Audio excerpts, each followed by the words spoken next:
The Dragon Ball Super anime had backed itself into a corner before the Tournament of Power in terms of narrative and relative character power. While most of Dragon Ball Super tries to be about Goku and Vegeta being true rivals for the first time in the series, both at each other's level of power after the Battle of Gods arc, the anime writing staff decided to remove that nuance from the series by giving Goku the ability to stack Kaioken on top of his Super Saiyan Blue form.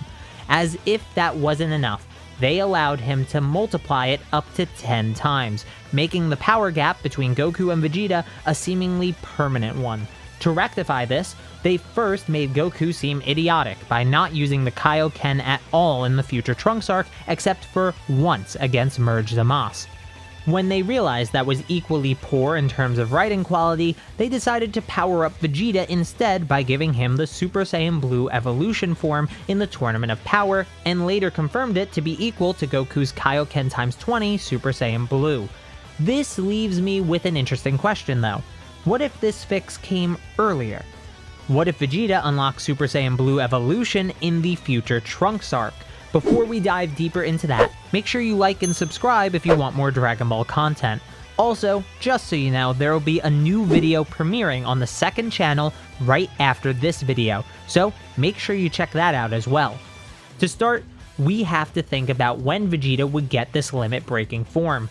In the Tournament of Power, Vegeta achieved it against the seemingly indomitable Jiren due to Vegeta fearing for his universe, and even more so, his family. So those circumstances would have to be recreated here. I think the best opportunity to have this happen is when Goku and Vegeta return to the future a third and final time. Famously, Vegeta's best scene in Dragon Ball Super, in my opinion, plays out where Vegeta pummels Goku Black and informs him that a fake such as himself could never achieve the heights of Goku's power. That body was a stolen vessel, and only Kakarot could truly make use of it. This of course leads to Goku Black understanding that anger can be used to fuel strength, and by doing so, he unlocks his Dimensional Scythe ability, which allows Goku Black to tear a hole in the dimensional fabric, summoning clones of himself that are similar in strength to the original. This leaves Goku and Vegeta trapped, with seemingly no escape, and Goku Black begins to gloat about his newfound power and the world he will build using that power. He looks at Vegeta directly and tells him that a mortal such as himself will never lay another finger on his godly body. As punishment for his transgressions, Goku Black will start by executing Trunks, and even better, he gets to kill Vegeta's Bulma as well. Goku Black began to laugh at his own schemes and couldn't see that Vegeta's face began to twitch with rage. Then, it became abundantly clear the mistake that Goku Black had made. As a god himself, he could sense a shift in Vegeta's God Ki. It was growing and becoming more violent as it did. Vegeta's Super Saiyan Blue form was evolving. Goku Black instantly thought to himself that he made a mistake. He already established that Saiyans can use their rage to fuel power, and he thought his own rage at mortals would be the greatest fuel for power that no one could ever surpass. But perhaps a more personal attachment could lead to equal or even greater rage. He hadn't considered this possibility, but now they needed to use the backup plan. While Vegeta is transforming, Black can also sense that Zamasu's ki is going in and out. They had issues on both fronts, so it seems they need to put their plans into action sooner than later. Goku Black teleports to Zamasu and asks what happened. As he does, the clones and rift that he created disappeared. Zamasu explains the Mafuba and that mortals aren't to be underestimated. Goku Black agrees, as he can still sense Vegeta's power rising. He tells Zamasu that it's time for them to use their last resort. Zamasu understands and moves the Potara over to his other ear. As the Potara fusion was occurring, Vegeta finished becoming Blue Evolution, as Goku watched in awe at what Vegeta had become. Vegeta tells Goku to pull himself together and teleport them to the others, so Goku puts his fingers to his forehead and teleports them to the battlefield.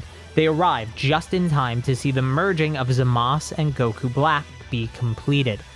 Something really notable here is the fact that Merge Zamasu wasn't very strong initially, seeming as if he was almost a direct power downgrade from Goku Black. Goku, Vegeta, and Trunks seem to be able to handle him decently in canon, his regeneration being the only real issue until Goku uses a full power Kamehameha in Super Saiyan Blue and a single kick in Super Saiyan Blue Kaioken. Now, Goku doesn't say a multiplier for that Kaioken, so I always just assumed it to be a normal Kaioken. More simply put, a 2x boost to his Super Saiyan Blue power. Now remember, Vegeta is using Super Saiyan Blue Evolution, which is the equivalent of a Super Saiyan Blue Kaioken times 20, and you can probably already see where I'm going with this. Vegeta manhandles Merge Zamasu with absolute ease. It's legitimately not even a competition, and Vegeta's not holding back for the sake of Bulma and Trunks. I'd actually argue that since Vegeta's pummeling wouldn't let up, due to him having the stamina required to continue fighting, that I actually can see Vegeta causing the infinite Zamasu to be made before Zamasu has the chance to bring down Divine Punishment on himself and garner a power-up from it. This still leads us to the Zeno button solution, since I find Goku's claim of only needing a Senzu Bean to defeat infinite Zamasu to be outlandish at best. Goku, while constantly fighting this immortal being, has thought that killing him was possible or within his power, only to be surprised when Zamasu or Merge Zamasu are still fine after his attacks. Further, even Beerus says he can't kill an immortal, and we know that there's still about a year before Goku gets anywhere near Beerus' level. This leaves our ending in a similar place overall. We have a new Zeno in the main timeline, future Trunks and future Mai are brought to a timeline where they already exist since theirs was destroyed, and a year passes until the Tournament of Power is about to begin.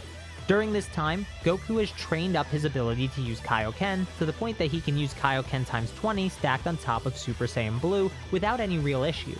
At the same time, Vegeta has nearly mastered Super Saiyan Blue Evolution, meaning that the form provides no real strain difference on his body from regular Super Saiyan Blue. This sets up Vegeta to be able to use Super Saiyan Blue Evolution with ease. He gets the chance to fully master the form when he enters the Room of Spirit and Time right before the tournament begins. It's really unclear how much extra time he gets in there, but roughly half a year is what I tend to go with. This extra training solidifies that Super Saiyan Blue Evolution will be Vegeta's go-to form for facing down powerful enemies in the tournament. So, Vegeta exits the Room of Spirit and Time, and the team assembles to go to the Tournament of Power. This is where things definitely start to become different when you consider elimination order in regards to certain characters. To start the tournament though, Universe 9 is still eliminated first. I actually think Vegeta will eliminate Bota Magetta in this version of events due to his raw power output and ability to use Blue without the same stamina loss he had originally. The next big change doesn't come until episode 106, the Sniper episode. Everyone is pretty dumb in this episode, so Vegeta just having the raw power and stamina in regular Super Saiyan Blue would allow him to blitz the Sniper and the Reflector before any weird Ten Shinhan elimination could happen. This leaves Ten Shinhan and Master Roshi together to watch each other's backs, especially considering the fact that Master Roshi's stamina is running low. This also allows Roshi to better handle Frost in the next episode, since Ten Shinhan can also perform the Mafuba. This means that Ten Shinhan can seal away Frost, and with no Magetta to back him up, Frost is eliminated when his jar is thrown off the fighting stage. Ten Shinhan and Roshi are still in this fight, and together they take on general fodder of the tournament, so the heavy hitters like Goku, Vegeta, Gohan, and Android 17 don't have to waste their time with them. Episode 109 plays out as it normally does, and so does 110, with the exception of Vegeta giving energy to the Genki Dama in this version of events, as well as eliminating Ribrianne when he sees her trying to attack Goku from behind. You see, I think Vegeta's character would be far more progressed in this version of events due to him having gained some sort of tangible lead on Goku in terms of strength and realizing that a goal that pursues someone else will only leave him behind. This is why he gives Goku some energy in this version of events. The victory is far more important than his rivalry. Events remain the same from here on though until we get to Vegeta versus Toppo. In this version, Vegeta rinses Toppo with ease. He got his power up early, and Toppo's weird God of Destruction form, while cool, was really caused by Frieza more than anything else, and so I don't see it happening here at all.